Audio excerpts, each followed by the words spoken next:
মানুষ আসলে কতটা মানে অসহায় হইলে, একটা মেয়ে কতটা অসহায় হইলে সে তার বিয়ে করা স্বামীর বিরুদ্ধে যৌতুকের মামলা দিতে পারে, মানে একটা মেয়ে কতটা অসহায় হইলে, কতটা ঠেকে গেলে এই কাজটা করতে পারে। যে 2বার উকিল নোটিশও পাঠিয়েছি যে আসো আমরা সংসার করি। সে প্রথমে 19 লাখ টাকা দেওয়ার পরে সে আবার 22 লাখ টাকা যাচ্ছে।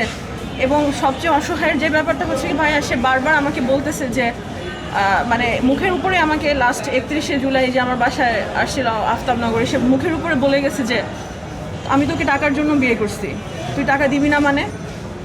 উঠতে বসতে নাইতে খাইতে সে সবসময় টাকা চাইতে থাকে, টাকা চাও, টাকা দাও, আমাকে টাকা দাও।